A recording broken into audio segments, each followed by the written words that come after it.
wabarakatuh. Kembali lagi bertemu dengan saya Retno di pertemuan 7 untuk praktikum mikroekonomi 1 ya. Pada pertemuan kali ini sebelum sesi UTS ya, sesi UTS berakhir, kita akan membahas mengenai permintaan pasar dan juga elastisitas. Nah, sebelum kita membahas latihan soal ya, saya ingin mengingatkan kepada teman-teman mengenai beberapa jenis elastisitas dan nilai-nilainya yang menunjukkan apakah dia elastis, inelastis, unitary elastis, apakah dia termasuk barang normal, barang inferior, apakah dia termasuk barang gross substitute atau gross complement. Ya, untuk jenis yang pertama, elastisitas harga, khususnya permintaan ya. Nanti kalau misalnya elastisitas permintaannya kurang dari -1, maka dia bersifat elastis. Elastis itu artinya dia peka, ya. Berarti kalau misalnya harganya berubah sedikit, permintaannya berubahnya banyak. Nah, untuk kalau misalnya elastisitas harga permintaannya sama dengan -1, dia bersifat unitary elastis. Nah, kalau misalnya elastisitas harga permintaannya lebih dari -1, dia bisa kita katakan barangnya bersifat inelastis. Nah, dari mana sih -1 ini? Kalau teman-teman dulu pelajari di ekonomi umum ya, nilai elastisitas permintaannya itu dia dimutlakan. Kenapa dimutlakan ya? Untuk memudahkan. Tapi di sini kita sudah di mikro kita sudah lebih jauh lagi membahas kenapa sih elastisitas harga permintaan itu memiliki nilai yang negatif ya. Nah, dapat negatifnya tuh dari mana? Kalau misalnya harganya naik sesuai hukum permintaan, maka jumlah barang yang diminta akan turun. Negatif dibagi positif, hasilnya negatif. Ya, itulah kenapa elastisitas harga permintaan nilainya negatif ya. Elastis kalau dia peka, unitary elastis itu dia tidak mengalami perubahan. Kalau inelastis berarti harganya berubah banyak pun dia tidak peka ya, harganya berubah banyak ya, permintaannya jumlah yang dimintanya berubahnya sedikit ya. Oke. Jenis elastisitas yang kedua yaitu elastisitas pendapatan. Nah, kalau kemarin teman-teman di bab barang normal, barang inferior, barang given, sebetulnya sudah mempelajari jenis-jenis barang kalau misalnya income-nya mengalami perubahan. Yang pertama, kalau misalnya elastisitas income-nya dia lebih dari 0 atau positif, dia termasuk barang normal. Kalau elastisitas income-nya kurang dari 0 atau negatif, dia barang inferior. Nah, kalau kita lihat di kurvanya, berarti kan persentase perubahan Q dibagi dengan persentase perubahan I, income. Artinya, kalau misalnya income-nya naik, positif, ya, income-nya naik, lalu kuantitas yang dimintanya atau permintaannya malah naik juga, maka barang tersebut kita kategorikan sebagai barang normal. Ya, positif, positif, positif bagi positif, positif, lebih dari 0. Nah, kalau misalnya ketika income-nya naik nih, malah permintaannya turun. Ya, permintaan akan barang tersebut turun. Nah, yang sudah dipelajari di efek substitusi dan efek pendapatan ya, berarti negatif dibagi positif, dia negatif, kurang dari 0, ya, itu adalah barang inferior yang ketika income-nya naik, malah permintaannya turun. Nah, lalu yang terakhir, jenis elastisitas terakhir adalah elastisitas harga silang. Harga silang. Ya, kalau misalnya nilai elastisitas harga silangnya lebih dari 0 atau positif, maka bisa kita katakan bahwa barang X dan Y itu adalah barang gross substitute yang saling menggantikan, tapi melihat seluruh efeknya karena gross substitute. Nah, kalau misalnya elastisitas harga silangnya kurang dari 0 atau negatif, maka bisa kita katakan barang X dan Y itu adalah barang gross complement, barang yang saling menggantikan. Nah, kalau kita lihat dari rumusnya, EX PY sama dengan persentase perubahan QX dibagi dengan persentase perubahan PY. Yaitu ketika harganya naik positif, ya saya katakan positif, maka permintaan barang X-nya malah naik. maka bisa kita kategorikan positif dibagi positif, positif lebih dari 0, barang X dan Y adalah barang gross substitute. Maksudnya gimana? Ketika PY-nya naik. PY naik, otomatis sesuai dengan hukum permintaan. Harga barang Y naik, permintaan atau jumlah barang Y yang diminta turun, ya, malah permintaan X-nya naik. Y-nya turun, permintaan Y-nya jumlah Y yang diminta turun, permintaan X-nya malah naik. Berarti X dan Y itu adalah barang yang saling menggantikan. Nah, kalau misal PY-nya naik, ya, PY naik, kuantitas Y yang diminta dia turun sesuai dengan hukum permintaan, ya, malah permintaan X-nya turun juga. PY turun, QY-nya jadi turun, ya, QX-nya malah turun. QX dan QY-nya itu sama-sama turun. Berarti barang X dan Y adalah barang yang bersifat komplement, gross komplement. Negatif dibagi positif kurang dari 0. Seperti itu.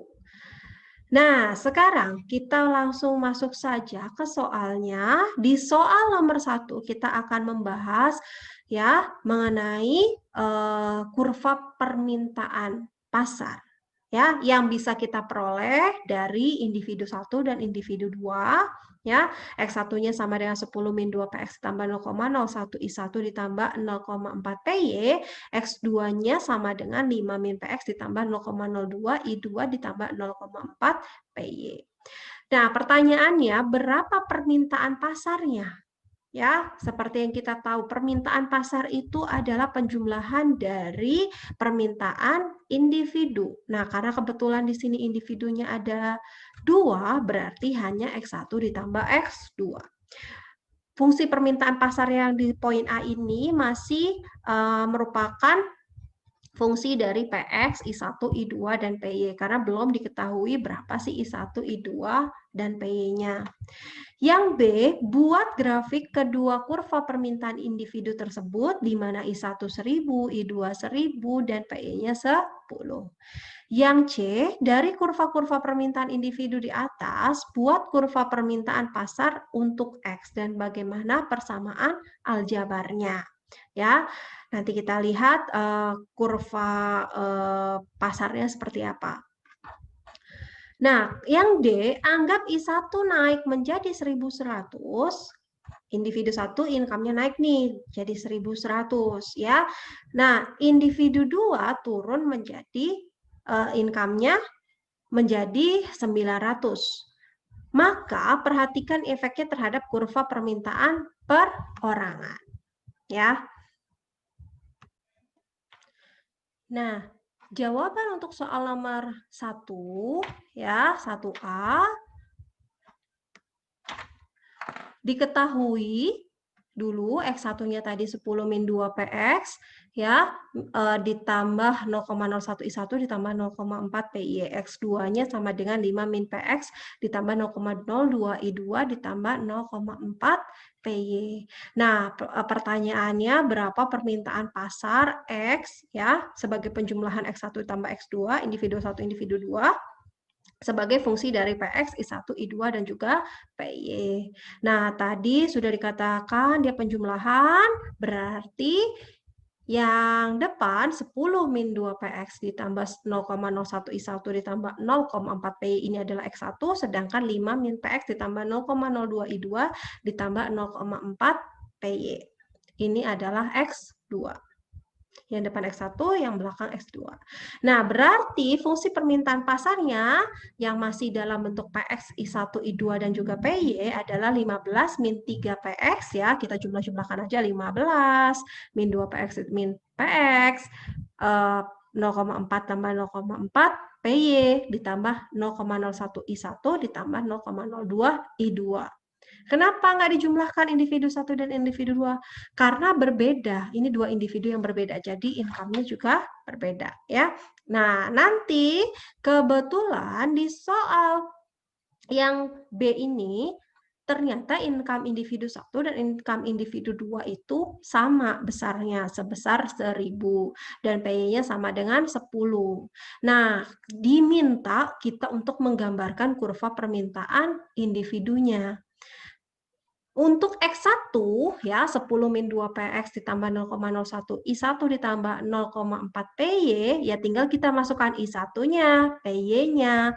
Nanti ketemu X1 sama dengan 24 min 2 PX. Nah, karena ini adalah fungsi linier, ketika kita membuat kurvanya ya gampang saja. Kalau X1 sama dengan 0 berapa, PX sama dengan 0 berapa, X-nya seperti itu. Nah, kalau misalnya kita anggap di sini yang mudahnya PX sama dengan 0, berarti min 2 kali 0, 0, berarti X1-nya sama dengan 24. Nah, kalau misalnya X1-nya yang sama dengan 0, berarti PX-nya ini pindah ke sini, 2PX sama dengan 24, ya. Kemudian PX-nya berarti sama dengan 12. Nah, berarti kalau kita gambarkan di kurvanya, ya, X1-nya sama dengan 0, PX-nya 12. Kalau misalnya PX-nya sama dengan 0, X1-nya sama dengan 24. Nah, ini adalah kurva permintaan individu 1.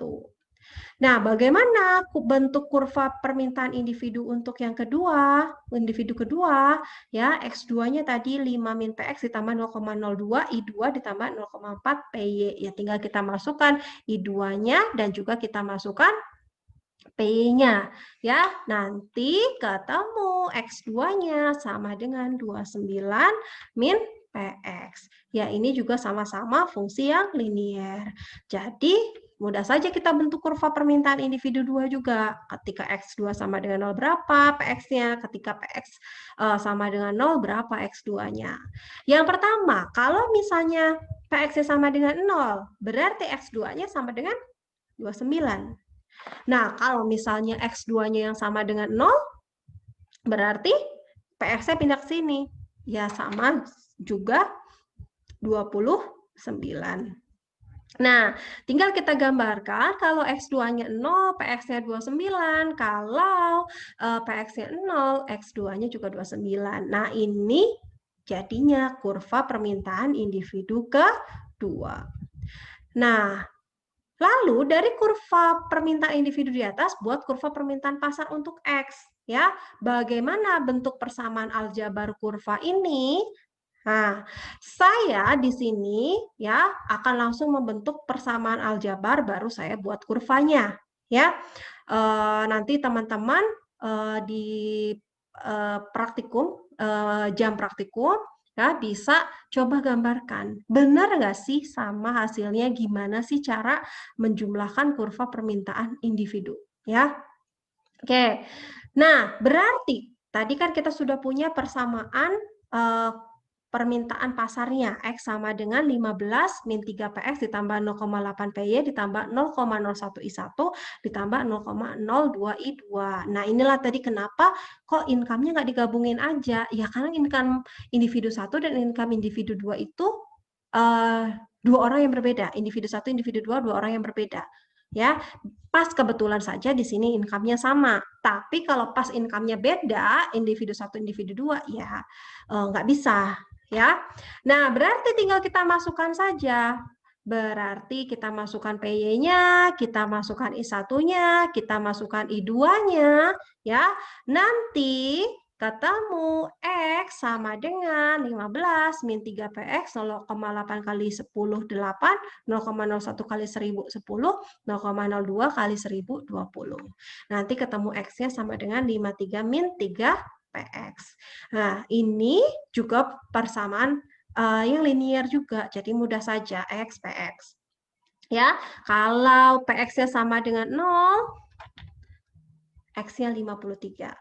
Kalau misalnya X-nya sama dengan 0, X-nya sama dengan 0, ya, ini X-nya sama dengan 0, berarti 53 sama dengan 3 PX, PX sama dengan 53 dibagi 3. Nanti ketemu 17,6.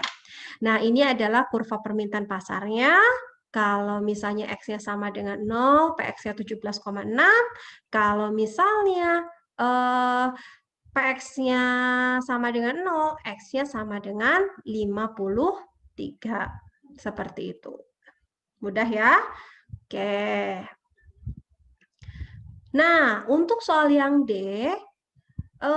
jika diketahui individu satu income-nya naik menjadi 1.100. Nah, ini kan beda nih. Maka kalau misalnya tadi langsung dijumlahkan, kalau kejadiannya income individu satu dan individu dua berbeda, ya nggak bisa gitu ya. Individu satu income-nya sekarang menjadi 1.100 naik, sedangkan individu dua income-nya turun jadi 900. Asumsinya PY-nya tetap sama dengan 10. Nah, bagaimana efeknya terhadap kurva permintaan perorangan? Nah, X1-nya tadi kan ini fungsinya. Nah, sekarang kita masukkan I1 yang baru.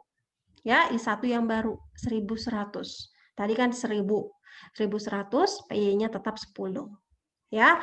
Nah, ketemu X1-nya sama dengan 10 min 2PX, 0,01 kali 1.111 ditambah 4. Nanti ketemu X1-nya sama dengan 25 min 2PX. Nah, karena masih sama bentuknya dia fungsi yang linier, jadi mudah saja ketika PX-nya sama dengan 0, X1-nya sama dengan 25.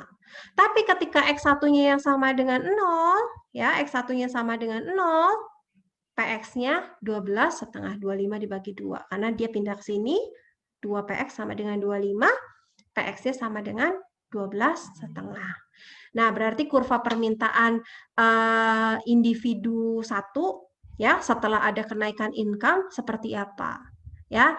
Nah, sebelumnya dulu di ekonomi umum teman-teman sudah mempelajari bahwa kalau misalnya faktor-faktor yang mempengaruhi permintaan, salah satunya adalah income. Kalau income naik, artinya permintaan naik. Ya, berarti permintaan itu, kurva permintaan akan bergeser ke kanan. Seperti itu. Ya, kalau misalnya harga barang itu sendiri, baru mempengaruhi pergerakan kurva atau mempengaruhi jumlah yang diminta. Nah, betul nggak sih hipotesis kita bahwa ketika income naik, kurva permintaannya akan geser ke kanan? Nah, kita lihat. Kalau X1-nya 0, PX-nya 12,5. Kalau PX-nya 0, ya X1-nya 25. Nah, kita gambarkan, kita hubungkan. Nah, ini DX1 aksen. Berarti setelah terjadi kenaikan income menjadi 1.100, kurva permintaannya untuk individu satu geser ke kanan. Ya. Lalu bagaimana untuk individu dua? Income individu dua turun menjadi 900. Ya, turun menjadi 900. Asumsi tetap PY sama dengan 10. Efeknya gimana terhadap kurva permintaan individu 2? Nah, ini adalah fungsi dari permintaan individu 2, ya. Tinggal kita masukkan I2-nya 900, PY-nya 10, nanti ketemu X2-nya sama dengan 27 min PX. Nah, masih bentuk linier, jadi kalau misalnya X2-nya sama dengan 0, berapa PX-nya? Kalau PX-nya sama dengan 0, berapa X2-nya? Nah, di sini kalau misalnya PX-nya sama dengan 0, ini 0, ya, berarti X2-nya sama dengan 27. Begitu juga kalau X2-nya sama dengan 0, 0 sama dengan 27 min PX. Berarti PX-nya pindah ke sini, ya, sama dengan 27. Nah, ini adalah kurva permintaan individu pertama ketika income-nya 1.000, ya. Sekarang income-nya turun. Kita buat hipotesis lagi. Income turun, artinya demand-nya juga akan turun, permintaannya akan turun, permintaan akan geser ke kiri. Betul tidak? Nah, sekarang kita gambarkan. Kalau X-nya sama dengan 0, PX-nya sama dengan 27. Nah, kalau PX-nya sama dengan 0, X-nya sama dengan 27. Nah, ini adalah kurva permintaan individu 2 ketika terjadi penurunan income. DX-nya geser ke kiri. Seperti itu. Mudah ya? Oke. Nah, sekarang kita lanjut ke soal nomor 2. Ya, masih sama. Nah, kalau tadi kita cuma punya 2 individu. Ya, sekarang diasumsikan bahwa suatu masyarakat diwakili oleh 4 orang yang paling berpengaruh nih, ya. Ada Bu Ana, simbolnya A, Bu Beatrice, simbolnya B, Bu Cinta, simbolnya C, dan Bu Dude, simbolnya D. Semuanya mempunyai fungsi permintaan yang sama terhadap barang X, yang merupakan fungsi dari I, PX, dan juga PY, di mana X dan Y adalah dua barang yang bersubstitusi. Nah, kita lihat di sini. Fungsi permintaannya adalah X sama dengan akar I PY ditambah 2PX. Ya, ini sama fungsi permintaannya baik untuk Bu Ana, Bu Beatrice, Bu Cinta, Bu Dude. Nah, pertanyaannya, cari fungsi permintaan pasar untuk X. Nah, berarti kalau tadi 2 individu, sekarang berarti 4 individu. Berarti dijumlahkan antara Bu Ana, Bu Beatrice, Bu Cinta, dan Bu Dude. Nah, diketahui langsung PX sama dengan PY sama dengan 1, AIB-nya, income Bu Ana dan income Bu Beatrice itu sama-sama $16, misal income Bu Cinta itu $25 dan income Bu Dude sama dengan $100. Paling mahal Bu Dude ya, paling mahal Bu Dude. Nah, berapa permintaan pasar untuk barang X? Berapa X PX, berapa X PY? Gitu. Yang B, jika PX-nya naik nih, meningkat 2 kali lipat dari harga yang pertama. PX awal kan sama dengan 1, berarti meningkat 2 kali lipat. Berapa permintaan pasar terhadap barang X? Dan jika pemerintah mengenakan pajak 100% terhadap barang Y, bagaimana pengaruhnya terhadap permintaan barang X? Ya, nanti kita bahas. Oke. Misal PX sama dengan PY sama dengan 1, ini yang diketahuinya. IAIB-nya 16, IC-nya 25, ID-nya 100. Bagaimana fungsi permintaan pasar untuk barang X serta EXPX dan juga EXPY-nya, elastisitasnya.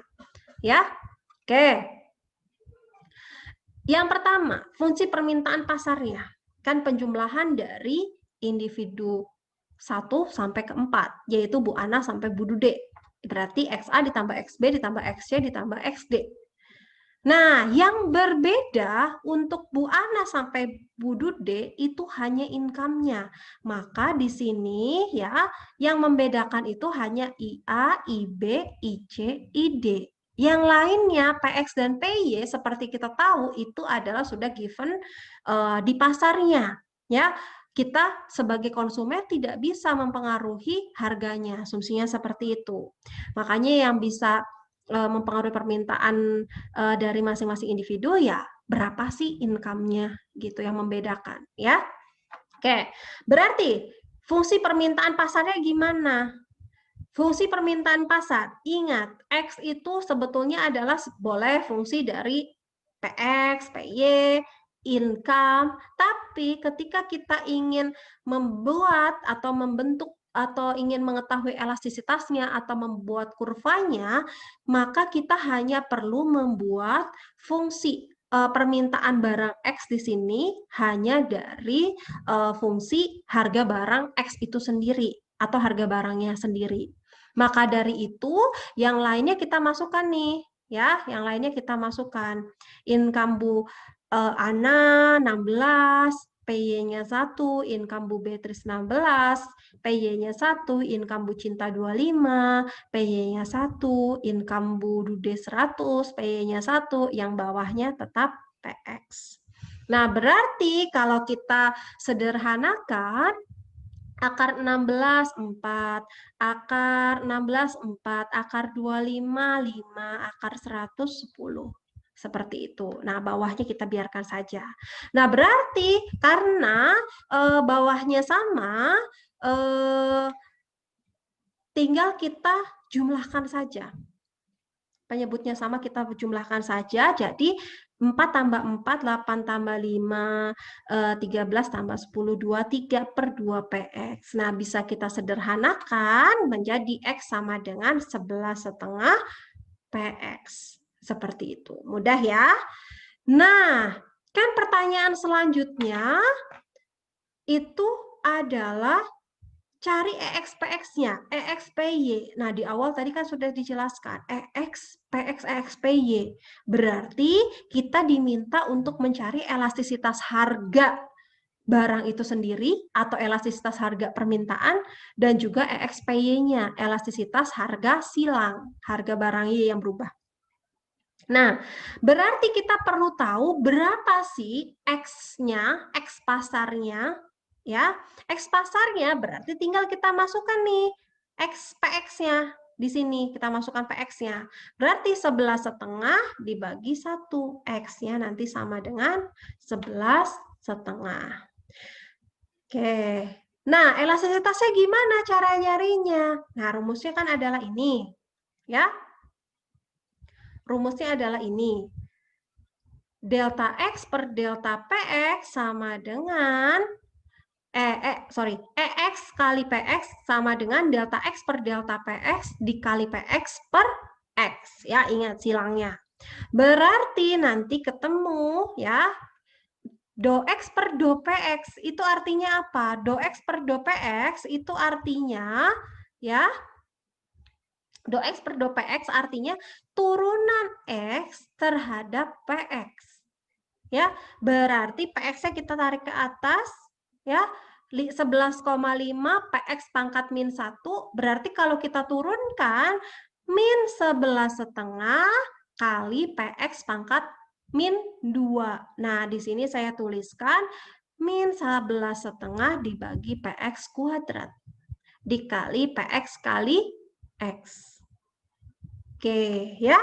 Nah, selanjutnya kita tinggal masukkan PX-nya tadi sama dengan 1, PX-nya 1, X-nya tadi 11,5. Ya, berarti min 11,5 kita coret ya. Ini juga 1 kuadrat 1, berarti nanti X PX sama dengan min 1.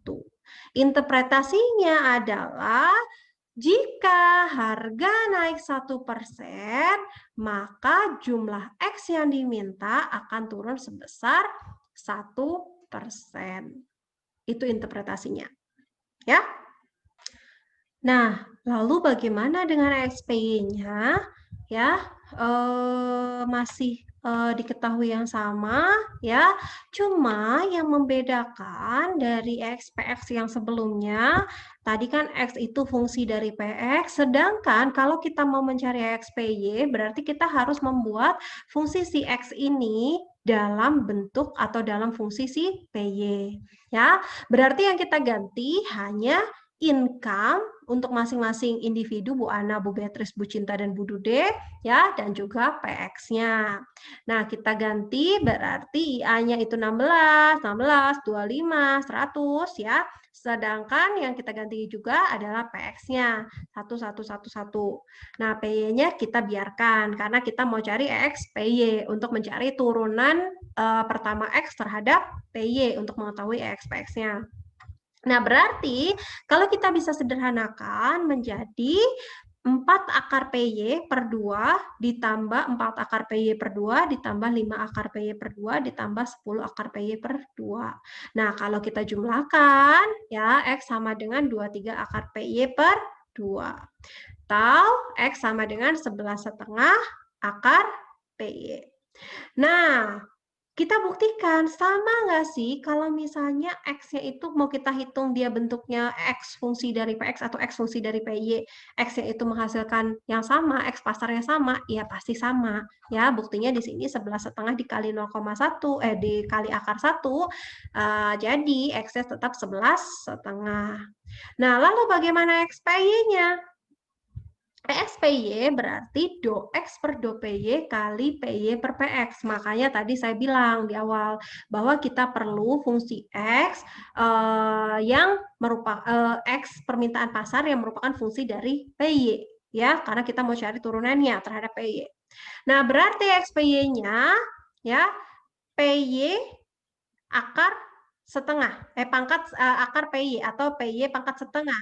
Berarti 0,5 setengahnya kita pindah ke depan, ya, dikali 11,5, PY-nya sekarang pangkat min setengah, dikali PY per X. Ya, PY per X. Nah, berarti kalau kita sederhanakan, 5,75 PY pangkat min setengah 1 pangkat min setengah mau dipindah ke bawah dulu boleh, tapi sebetulnya ya 1 pangkat setengah 1 pangkat min setengah hasilnya tetap sama-sama 1. Kalau ini dikali 1/1 ya sama aja, atau dibagi 1 sama aja. Kali PY-nya itu 1, X-nya itu 11,5. Nanti X PY-nya ketemu 0,5.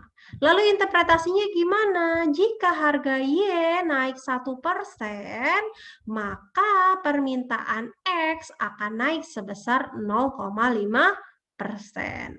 Ya? Oke. Nah, untuk yang selanjutnya, jika PX meningkat 2 kali lipat, berapa permintaan pasar terhadap barang X, dan jika pemerintah mengenakan pajak 100% terhadap barang Y, bagaimana pengaruhnya terhadap permintaan barang X? Nah, kita jawab dulu. Ya, jika PX meningkat 2 kali lipat, berapa permintaan pasar terhadap barang X? PX-nya naik 2 kali lipat. Yang tadi PX-nya sama dengan 1, berarti PX-nya sekarang sama dengan 2. Asumsinya ceteris paribus, artinya variabel lain kita anggap tetap ya, variabel PY maupun income dari masing-masing individu, dari Bu Ana sampai Bu Dude. Nah, masih sama ya, permintaan pasar itu adalah penjumlahan dari permintaan individu, berarti ya sekarang kita ganti yang atasnya PY-nya sama, ya, yang ditanya berapa permintaan pasarnya, berarti langsung saja kita bentuk, gak usah bentuk X fungsi dari PX ataupun PY, berarti langsung kita cari nilainya. Ya, nah 16 kali 1, 16 kali 1, 12 kali 1, 100 kali 1, nah yang berbeda adalah di PX-nya. PX-nya yang tadi 1, sekarang jadi 2.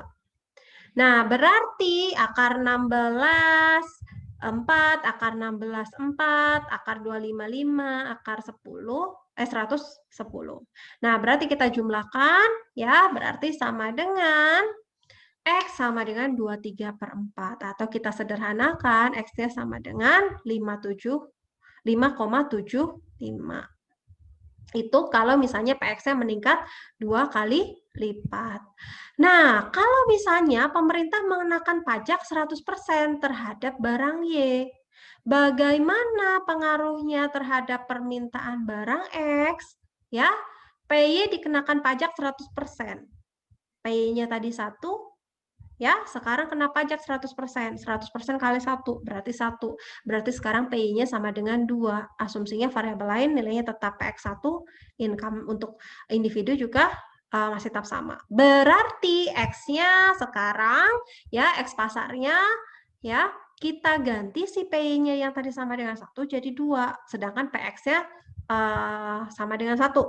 Ya, harus ceteris paribus. Kita mau tahu.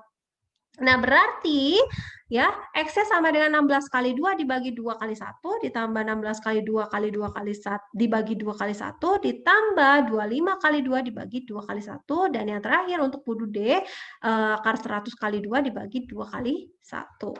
Nah, ketemu ya 5, akar 32 5,66, akar 32 5,66, akar 25 kali 2 atau akar 57,07, dan akar 214,14. Nah, kita jumlahkan nanti sama dengan 32,53 dibagi 2, X-nya sama dengan 16,27. Seperti itu. Ya. Nah, untuk tugas mandiri yang pertama yang perlu teman-teman kerjakan ya untuk pendalaman materinya, dari soal nomor 1 ya silakan teman-teman gambarkan kurva permintaan pasarnya untuk yang berdasarkan soal hitungan D. Ya, yaitu ketika income-nya naik, individu 1 naik jadi 1.100 dan individu 2 turun jadi 900. Nah, gimana sih individu mana sih yang lebih berpengaruh di pasar tersebut? Jadi demand pasarnya akan geser kanan atau digeser kiri. Itu yang pertama. Yang kedua, Kalau misalnya PY-nya naik menjadi 50%, menjadi sebesar 50%, menjadi 50% ya, PY-nya naik 50%, ya gambarkan kedua kurva permintaan perorangan, ya, dan juga kurva permintaan pasar yang baru. Bagaimana? Ya, kalau tadi kan yang soal nomor 1 itu hanya income-nya saja yang berubah. Nah, kalau ini PY-nya naik ya sebesar menjadi sebesar 50% ya. Yang tadi PY-nya 10, sekarang jadi PY-nya berapa? Nah, silahkan teman-teman analisis. Yang kedua, tugas mandirinya adalah dari soal nomor 2. Silakan teman-teman bisa dalami dari soal nomor 2B ya, ketika adanya pengenaan pajak pada barangnya sebesar 100% sehingga harga Y naik menjadi sama dengan 2 dan menyebabkan permintaan X meningkat menjadi 16,27, maka teman-teman bisa simpulkan barang X dan barang Y ini termasuk barang apa? Ya, harga Y-nya naik, kok permintaan X-nya meningkat ya menjadi 16,27. Termasuk barang apakah barang X dan Y ini? Yang selanjutnya, kalau misalnya income Ibu Ana, Ibu Beatrice, Ibu Cinta, Ibu Dude sekarang sama sebesar 25. Ya, kalau tadi kan Ibu Ana, Ibu Beatrice 16, Ibu Cinta 25, dan Ibu Dude 100, sekarang income mereka berempat itu sama, yaitu sebesar 25. Maka bagaimana permintaan total terhadap barang X? Dan juga silakan teman-teman hitunglah elastisitas pendapatannya. Nah, berarti sekarang kalau ngomongin elastisitas pendapatan, apa nih? X itu harus fungsi dari apa? Ya, silahkan nanti didalami lagi. Yang terakhir, hitung juga dengan menggunakan tingkat pendapatan yang baru, yaitu income-nya sama dengan 25, ya. Jika PX-nya meningkat 2 kali lipat, berapa permintaan pasar terhadap barang X. Dan jika pemerintah mengenakan pajak 100% terhadap barang Y, ya, berarti PX dan PY-nya yang mana? Ya balik lagi yang awal, PX PY-nya sama dengan 1 ya. Jika pemerintah mengenakan pajak 100% terhadap barang Y, bagaimana pengaruhnya terhadap permintaan barang X? Seperti itu ya. Nah, silakan teman-teman kerjakan tugas mandiri 1 dan 2 ini. Memang rada banyak, cuma sebagai pendalaman teman-teman saja ya, agar lebih memahami lagi bagaimana sih hubungan antar barang. Ya, bagaimana elastisitasnya. Kalau elastisitasnya negatif, positif, atau dia kurang dari lebih dari 1 atau sama dengan kurang dari sama dengan -1 ya. Itu dia termasuk elastis, inelastis atau unitary elastis. Jadi bisa lebih dipahami ya. Mungkin itu saja yang bisa saya sampaikan ya, kurang lebihnya saya mohon maaf. Jangan lupa teman-teman belajar karena minggu depan teman-teman sudah mulai ujian tengah semester. Persiapkan dengan baik ya, walaupun secara online, tapi saya harap teman-teman juga masih tetap semangat untuk menjalankan UTS. Semoga berhasil di UTS-nya ya. Tetap jaga kesehatan. Wassalamualaikum warahmatullahi wabarakatuh.